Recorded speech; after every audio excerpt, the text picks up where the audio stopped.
బాయ్లో చేసే విధానం. ముందుగా మీ యొక్క అంటే ఒక కోడి యొక్క గుడ్డుని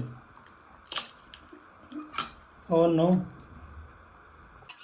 ఇదేదో కోడి ఏదో రక్తం దీంట్లో కనబడుతుంది కదా, సో ఇది వద్దు మనకి, ఇది వేస్ట్.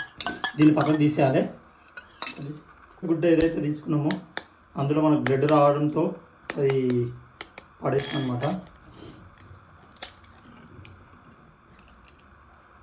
ఇదైతే గుడ్డను మనం హాఫ్ బాయిలో ఫుల్ బాయిలో చేసుకునే విధానం.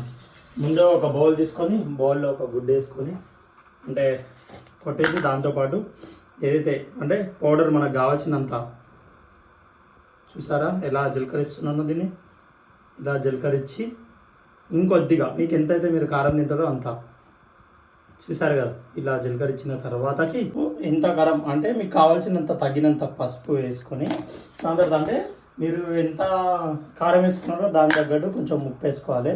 ఉప్పు అంటే నేను చాలా కారం వేసుకున్నా కాబట్టి చాలా ఉప్పు వేసుకొని కొంచెం లైట్గా చిట్కడి ఇలా అనుకొని దీన్ని మనం బాగా స్మాష్ చేయాలన్నమాట. స్మాష్ ఇలా స్మాష్ మీరు ఏమంటారు,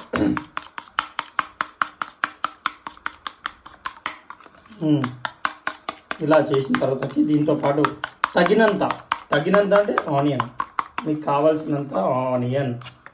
ఇప్పుడు గుడ్డులో అయితే ఎవరు పెరిగేసి ఉండరు, నేను ఒక 1 కప్ ఆర్ 2 కప్ స్పూన్ పెరిగేస్తున్నాను. చూద్దాం ఎలా అవుతుందో అని చెప్పి. తగినంత కొంచెం లైట్ చాలంతే. కావాల్సినంతసేపు మిక్స్ అంటే మొత్తం ఎలా అవుతుందో కారం అలాగే పసుపు ఇంకా ఉప్పు అంతా కలిసేటట్టు కలుపుకోవాలి ఫస్ట్. ఇదేదైతే పెరుగు కూడా ఉంది కదా మొత్తం కలిసిపోయేటట్టు బాగా కలుపుకోవాలి మనం.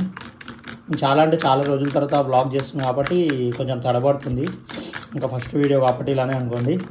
చూడండి ఎలా అవుతుందో ఇది. ఇప్పుడు చేసినాక నేను ఆల్రెడీ 2 ఆమ్లెట్లు అయితే చేశాను, డిఫరెంట్ టైప్స్ ఆఫ్. ఒకటేమో హాఫ్ బాయిల్, చూడండి ఫస్ట్లో ఎలా వేసాను కారం. సెకండ్ ఏమో నార్మల్ అనమాట. ఇది ఒకటి థర్డ్ ఆమ్లెట్ అనమాట వచ్చేసి. చూద్దాం మొత్తం కలుపుకున్నాక ఏదైతే కొంచెం ఆయిల్ అప్లై చేసుకొని దాని తర్వాతకి మనం ఫస్ట్ టైం నేను ఏదైతే ఆమ్లెట్ పెరుగుతో ట్రై చేస్తున్నాను కదా,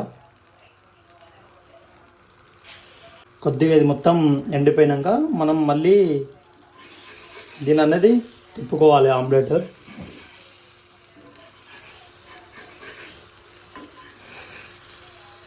అరే ఏం రావు, ఆమ్లెట్ పగిలిపోతుంది, అతుకపోతుంది, గడబడ అవుతుంది. ఆ గడబడ ఏందో ప్రాబ్లం ఏందో సార్ట్అవుట్ చేసుకొని మళ్ళీ వీడియో చేస్తాను, ఆగండి. ఆమ్లెట్ కొద్దిగా పెంక మీద లేట్ చేసినందుకు మొత్తం చూడండి ఇలా మాడిపోయింది మొత్తం. మొత్తం మా కిచెన్ మొత్తం ఘాటు అయిపోయింది మొత్తం. పర్లేదు బాగానే అయింది అనుకున్నాను. ఫైనల్గా మన ఆమ్లెట్ రెడీ అయిపోయింది. తిన్నాక టేస్ట్ చేసి చెప్తాను అండి.